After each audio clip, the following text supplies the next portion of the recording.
السلام علیکم ورحمۃ اللہ وبرکاتہ۔ ناظرین کرام، خلاصہ قرآن میں ہمارا 22واں پارہ ہے۔ اس پارے میں سورہ احزاب کا اواخر، سورہ سبا، سورہ فاطر کامل اور سورہ یاسین کی ابتدائی آیات ہیں۔ ڈیئر ناظرین، خوش آمدید، مرحبا and welcome to Misbah Ahmed social media. میں اپنے چینل پر نئے آنے والے تمام صارفین سے درخواست کرتی چلوں کہ یوٹیوب کے اس تعلیمی، اصلاحی اور تربیتی چینل کو سبسکرائب کریں، ساتھ میں موجود گھنٹی کے بٹن کو دبا دیجئے تاکہ ہر نئی آنے والی ویڈیو کا نوٹیفیکیشن آپ کو بر وقت پہنچے۔ ظلم و جہالت کے بازار میں اٹھنے والی آواز کو لائک، شیئر اور کمنٹ کی صورت میں سپورٹ کریں۔ وَتَعَاوَنُوا عَلَى الْبِرِّ وَالتَّقْوَى کی عملی مثال بنیں۔ ناظرین، اس پارے کا آغاز سورہ احزاب کے اواخر سے ہوتا ہے، تو آئیے دیکھیے اور جانیے کہ سورہ احزاب کو وہ فضیلت حاصل ہے کہ جو عورتوں کے حقوق میں دنیا میں کوئی بھی بیان نہ کر سکا، اللہ نے اس صورت میں بیان کر دیے۔ ہمارے ہاں بھی عورتوں پر یا تو ظلم کیا جاتا ہے کہ انہیں بے لگام چھوڑ دیا جاتا ہے، یا انہیں قید و بند میں ڈال دیا جاتا ہے کہ انہیں اپنے حق کے لیے بھی بولنے نہیں دیا جاتا۔ اسلام نے اس حوالے سے کیا حدود و قیود رکھی ہیں وہ ہمیں اس صورت سے معلوم ہوتی ہیں۔ تو آئیے جانتے ہیں کہ سورہ احزاب میں عورتوں کی کیا لیمیٹیشنز ہیں اور کس حد تک فریڈم ہے۔ اعوذ باللہ من الشیطان الرجیم، بسم اللہ الرحمن الرحیم۔ اس پارے کی پہلی ہی آیت میں اللہ نے عورتوں کے لیے جو اصول بنایا، جو ہمارے ہاں بھی کہا جاتا ہے کہ عورت کی آواز کا بھی پردہ ہے۔ میں نے بھی جب سوشل میڈیا پر تبلیغ کا کام شروع کیا تو سب سے پہلا آبجیکشن جو مجھ پر لگایا گیا وہ یہی تھا کہ عورت کی تو آواز کا بھی پردہ ہوتا ہے، تو آپ کیوں آ رہی ہیں؟ نعوذ باللہ من ذالک۔ آئیے دیکھیے کہ ہمارے ہاں یا تو عورت کو مرد کے برابر کھڑا کر دیا جاتا ہے، یہ کہہ کر کہ یہ دونوں برابر ہیں، اس میں کوئی کمی نہیں ہے، حالانکہ یہ تمہیں بے وقوف بنایا جا رہا ہے۔ جی ہاں میری سسٹرز، میری بہنوں، یہ ہمیں بے وقوف بنایا جاتا ہے جب ہمیں مرد کے برابر کھڑا کیا جاتا ہے، کیونکہ رب العزت ہمیں مردوں سے بھی بڑھ کر حقوق دیتا ہے۔ یہ عورت پر ظلم ہے جو اسے مرد کے برابر کھڑا کیا جاتا ہے۔ اسلام تو اسے تحفظ دیتا ہے، اسلام تو شریعت تو اس کے سر پر ہاتھ رکھتی ہے، جبکہ ہمارے ہاں وہ ہاتھ اس سے اٹھا دیا جاتا ہے، اسے برہنہ کر دیا جاتا ہے، اسے ننگا کر کے مردوں کے سامنے لا کر کھڑا کیا جاتا ہے۔ ہمارے ہاں اس عورت کو برداشت نہیں کیا جاتا جو معاشرے کی، سوسائٹی کی کنسٹرکشن میں اپنا حصہ ڈالے، تعمیر میں اپنا حصہ ڈالے، اور اس عورت کو پسند کیا جاتا ہے جو ننگے ہو کر ان کی شہوات میں حصہ ڈالے۔ معاذ اللہ۔ دیکھیے کہ قرآن آپ کو کیا حدود و قیود بتاتا ہے، کتنی فریڈم دیتا ہے اور کتنی لیمیٹیشنز مقرر کرتا ہے۔ بے شک قرآن میں اس پارے کے آغاز میں رب العزت نے فرما دیا، فَلَا تَخْضَعْنَ بِالْقَوْلِ، تمہاری آواز میں لچک اور نرمی نہیں ہونی چاہیے۔ اس کا مطلب یہ نہیں کہ آدھی بات سنو اور کہہ دو، یہ حکم نامہ جاری کر دو کہ عورت کی آواز کا پردہ ہے، کہ رب العزت نے فرما دیا فَلَا تَخْضَعْنَ بِالْقَوْلِ، تمہاری آواز میں نرمی نہیں ہونی چاہیے، بلکہ میرے رب نے واضح کر دیا کہ اس کی آواز کے اٹھے بغیر، اس کا حصہ ڈالے بغیر تو نسلوں کی تعمیر بھی نہیں ہو سکتی۔ تو اسی لیے اے بنت حوا، اے بنت اسلام، تمہاری آواز کی ضرورت ہے اسلام کو، اس معاشرے کو تمہیں اپنا کردار ادا کرنا ہوگا، لیکن کیسا؟ فَلَا تَخْضَعْنَ بِالْقَوْلِ، جو کسی بیمار کی بیماری بڑھا نہ دے، فَلَا تَخْضَعْنَ بِالْقَوْلِ، جو شہوت کے مریض کو مزید اندھیروں میں، گہرائیوں میں نہ ڈال دے، بلکہ وَقُلْنَ قَوْلًا مَعْرُوفًا، دستور کے مطابق اسٹرانگ وے سے تم اپنا میسج پہنچاؤ، تم آواز بلند کرو، تم اسلام کا علم تھامو، کیونکہ تمہارے ہاتھ کے بغیر، تمہاری آواز کے بغیر، خود تمہاری ذات کے بغیر یہ معاشرہ ادھورا ہے۔ تم تو اس دنیا کی تکمیل ہو، تمہارے دم سے تو رنگ و خوشبو ہے۔ سبحان اللہ، جو تمہیں مرد کے برابر لاتا ہے وہ بھی تم پر ظلم کرتا ہے۔ جی ہاں، کیونکہ اسلام نے تو تمہیں مردوں سے بھی بڑھ کر حقوق دیے۔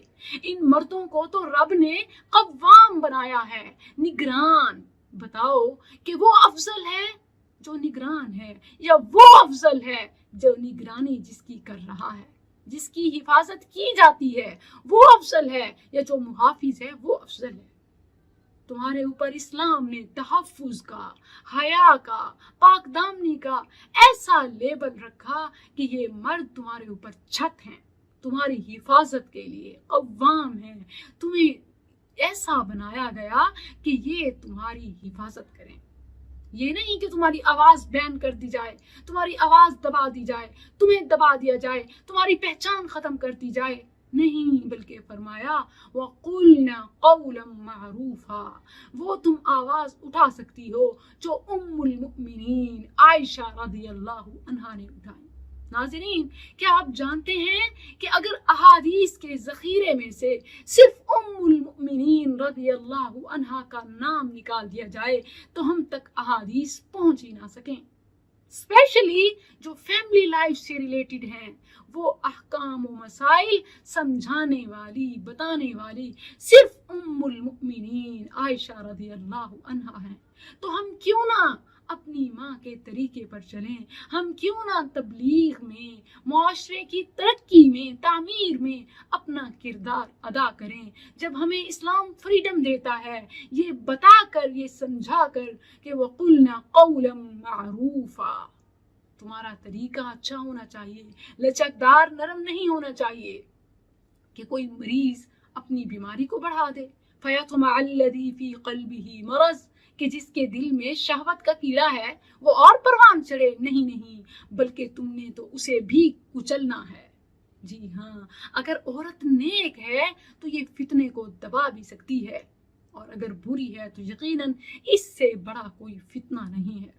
اور اللہ سبحانہ و تعالیٰ نے عورتوں کے حجاب، ان کے تحفظ، ان کی سیکیورٹی کے لیے فرمایا وَلَا تَبَرَّجْنَ تَبَرُّجَ الْجَاهِلِيَّةِ الْأُولَى، جب باہر نکلو تو ایسی سج دھج کر نہ نکلو جیسا کہ ہم کرتی ہیں، خصوصاً جب ہم نے شاپنگ کے لیے جانا ہو، مارکیٹ میں جانا ہو، گیٹ ٹوگیدر کے لیے جانا ہو، تو گھر میں جتنے ہی رف ہوتے ہیں، لیکن باہر نکلنے کے لیے ہمارا گیٹ اپ بھی چینج ہو جاتا ہے۔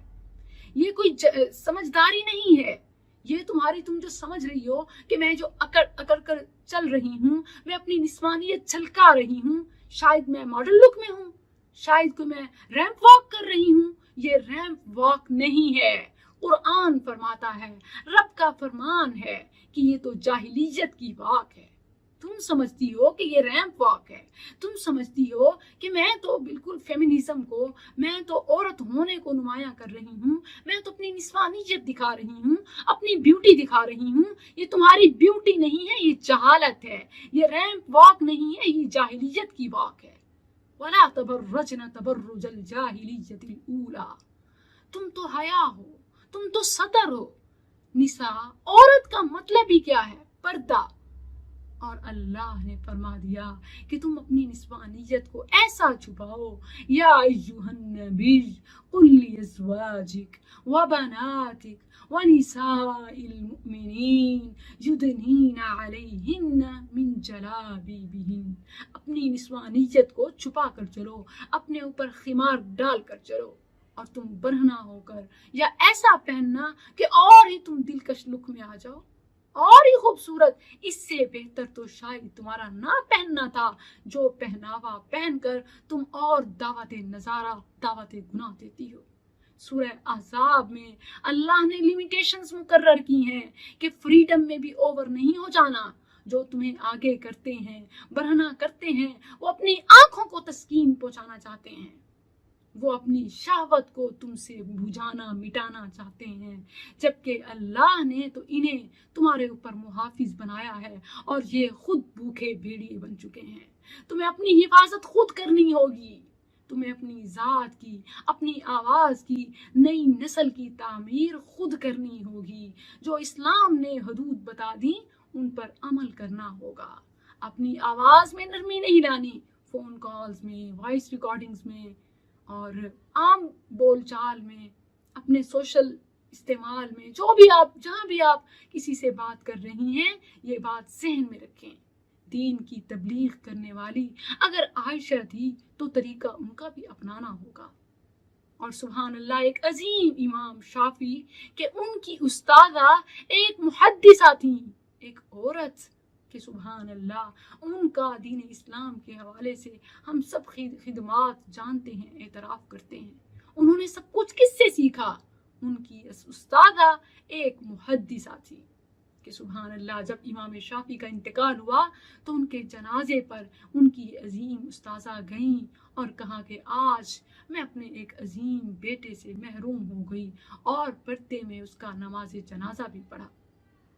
یہ سورہ احزاب ہے، اس کا آخر قرآن کریم سے ہو رہا ہے کہ اتنی عظمت والی کتاب ہے جس کو اے انسان تم نے بہت ہی ہلکا لے لیا ہے، اپنی مرضی کی چیزوں کو لے لیتے ہو اور جو تمہیں پسند نہیں ہوتی، جن پر تم عمل نہیں کرنا چاہتے، انہیں چھوڑ دیتے ہو، جبکہ پہاڑوں پر، آسمانوں پر، زمین پر جب اس قرآن کو پیش کیا گیا فَأَبَيْنَ أَن يَحْمِلْنَهَا، انہوں نے انکار کر دیا، وَأَشْفَقْنَ مِنْهَا، اور ڈر گئے، وَحَمَلَهَا الْإِنسَانُ، انسان نے لے لیا، حامی بھر لی کہ شاید میں اس کی عظمت کو جانتا ہوں، میں اعمال کر سکوں گا، اس کے مطابق زندگی گزار سکوں گا، لیکن ہم آج اپنے رب سے کیے گئے سارے وعدے بھول گئے۔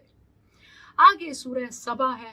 سبا ایک قوم ہے کہ جس کا تذکرہ اس سورت میں ہے، سبحان اللہ، کہ جس کو اللہ سبحانہ و تعالیٰ نے بڑی طاقت، قوت اور کنٹرول دیا تھا، لیکن ان کا گناہ، ان کا قصور یہ تھا کہ وہ سب کچھ اپنے اوپر لیتے تھے کہ ہم ہی اس لائق ہیں، ہم ہی اس قابل ہیں، یہ سب کچھ ہم نے کیا۔ اللہ کو ان کی یہ ناشکری اور تکبر پسند نہ آیا اور اللہ نے ان کو عبرت کا نشان بنا دیا۔ داؤد علیہ السلام کے حوالے سے ہے، سبحان اللہ، کہ جو ہر پیغمبر کی کوئی نہ کوئی خصوصیت ہوتی ہے، داؤد علیہ السلام کو اللہ نے ایسی آواز دی تھی کہ جب وہ زبور کی تلاوت کرتے تھے نہ صرف پرندے مسحور ہو جاتے تھے بلکہ جہاں جہاں تک ان کی آواز جاتی پہاڑ تک جھوم اٹھتے تھے۔ سورہ سبا میں ہے وَلَقَدْ آتَيْنَا دَاوُودَ مِنَّا فَضْلًا يَا جِبَالُ أَوِّبِي مَعَهُ وَالطَّيْرَ وَأَلَنَّا لَهُ الْحَدِيدَ۔ اللہ نے داؤد علیہ السلام کے لیے لوہے جیسی سخت چیز کو بھی نرم کر دیا تھا کہ وہ شیپ دے کر اس سے جو چاہتے تعمیر کر لیتے، جو چاہتے بنا لیتے۔ اور یہ فضل کس کا تھا؟ وَلَقَدْ آتَيْنَا، اللہ فرماتا ہے یہ فضل سے ہم نے ہی اسے نوازا تھا۔ پھر ان کے بیٹے سلیمان علیہ السلام کہ اللہ نے ساری دنیا کو، جنوں کو، ہواؤں کو، پرندوں کو ان کے لیے مسخر کر دیا، اور جنوں کو ایسا تابع کیا کہ سلیمان علیہ السلام نے اپنی عمر کے آخری حصے میں، جسے یہودی ہیکل سلیمانی کہتے ہیں، بیت المقدس کی تعمیر ان جنات کے ہاتھوں سے کروائی۔ اور جب اللہ سبحانہ و تعالیٰ نے سلیمان علیہ السلام پر وحی کی کہ تمہاری موت کا وقت آنے والا ہے، تو سلیمان علیہ السلام اللہ کی عبادت میں، قیام میں اس حال میں کھڑے ہو گئے کہ ان کی روح تو پرواز کر گئی، لیکن جنوں کو معلوم بھی نہ ہوا، اور وہ حکم کے تابع تعمیر میں لگے رہے۔ اور پھر جب اللہ سبحانہ و تعالیٰ نے یوں نقشہ کھینچا ہے کہ فَلَمَّا قَضَيْنَا عَلَيْهِ الْمَوْتِ مَا دَلَّهُمْ عَلَى مَوْتِهِ، جنات کیونکہ ڈیوٹی پر تھے اور نگرانی سلیمان علیہ السلام کر رہے تھے تو وہ کام میں لگے رہے۔ سلیمان علیہ السلام ایک لکڑی کے سہارے، لاٹھی کے سہارے ٹیک لگائے ہوئے تھے، ایسا محسوس ہوتا تھا کہ قیام میں ٹھہرے ہیں۔ اور پھر جب اس تأکل من سأتہ، اس لاٹھی کو دیمک نے کھایا اور وہ لاٹھی گری، سلیمان علیہ السلام گرے، تو انہیں پتہ چلا جنات کو کہ سلیمان علیہ السلام تو کب کے فوت ہو چکے ہیں، اور انہوں نے کہا کہ لو کانوا یعلمون الغیب ما لبثوا فی العذاب المہین، ہمیں ان کی موت کے ساتھ ہی پتہ چل جاتا تو ہم تعمیر مکمل نہ کرتے، اتنی محنت نہ کرتے، رب نے تکمیل کروانی تھی اور ان کو خبر بھی نہ ہونے دی۔ اور یہ ہم اس سے جانتے ہیں کہ جنات بھی غیب کا علم نہیں رکھتے۔ یہ سورہ سبا ہے اور آگے سورہ فاطر شروع ہو رہی ہے۔ رب کی بادشاہت کا اعلان ہے، اعتراف ہے، الحمدللہ الذی فاطر السماوات والارض، سبحان اللہ۔ یہ فاطر بدیع کے، خالق کے معنی میں ہے کہ وہ اللہ پاک ہے کہ جس نے زمین و آسمان کو پیدا کیا، نہ صرف زمین و آسمان کو، جاعل الملائکہ، فرشتوں کو بھی بنایا، ایسے اولی اجنحۃ مثنی وثلاث ورباع، کہ کسی فرشتے کے 2 پر تو کسی کے 3 اور کسی کے 4 پر بنائے، یزید فی الخلق ما یشاء، اور کسی کے اس سے بھی زیادہ، جیسا کہ صحیح بخاری کتاب بدء الخلق میں ہے، رسول اللہ صلی اللہ علیہ وسلم نے فرمایا کہ جبرائیل کے حوالے سے لہو 600 جناح، اس کے 600 پر ہیں، تو اللہ جس کے چاہتا ہے پر اس سے بھی بڑھا دیتا ہے، سبحان اللہ۔ اللہ نے اس حوالے سے، اپنی کائنات کی تخلیق کے حوالے سے، ایک ایک مخلوق کا نام لے کر سورہ فاطر میں بتایا کہ زمینوں کو بنانے والا، آسمان کو بنانے والا، فرشتوں کو پیدا کرنے والا، جیسا چاہا بنایا، اور پھر پہاڑوں کو، اور پھر انسانوں کو، جنات کو، سب کچھ بنایا، لیکن پھر بھی انسان تو اپنے رب کو نہ پہچان سکا۔ ان وعد اللہ حق فلا تغرنکم الحیات الدنیا، دنیا کی زندگی سے دھوکا کھا گیا، جبکہ اس کی نشانیوں کو، اس کی تخلیق کو دیکھو۔ یا ایھا الناس اذکروا نعمت اللہ علیکم، اللہ کی تخلیق تو دیکھو، حل من خالق غیر اللہ، کیا اللہ کی کاریگری سے بڑھ کر کوئی کاریگر ہے؟ بالکل نہیں۔ یا ایھا الناس انتم الفقراء الی اللہ واللہ هو الغنی الحمید، اے مخلوق انسان، تم تو بہت ہی کمزور، فقیر ہو، تمہیں غنی کرنے والا، دینے والا تو رب ہے، واللہ هو الغنی الحمید۔ اس کے بعد سورہ یاسین کی ابتدائی آیات ہیں۔ سورہ یاسین کے حوالے سے ہمارے ہاں بہت سی بدعات، خرافات پائی جاتی ہیں کہ جب کوئی مر جاتا ہے تو پھر سورہ یاسین پڑھی جاتی ہے، اور دلیل ایک حدیث سے لی جاتی ہے جس پر رسول اللہ صلی اللہ علیہ وسلم نے فرمایا کہ اپنے مرنے والوں پر سورہ یاسین پڑھو، کیونکہ اس سے ان کی سکرات میں تخفیف ہوتی ہے۔ تو ناظرین دیکھیں کہ جس طرح بیمار دوائی کھانے سے ٹھیک ہوتا ہے، بالکل اسی طرح سکرات والا جب اپنے آخری سانسوں میں ہے، تب اگر اس کے سامنے یاسین تلاوت کی جائے گی تو ہی اس کو تخفیف ہو سکتی ہے، لیکن جب وہ سکرات سے آزاد ہو گیا، تکلیف سے نکل گیا، پھر یاسین پڑھنا بدعت ہے، سنت نہیں ہے۔ السلام علیکم ورحمۃ اللہ۔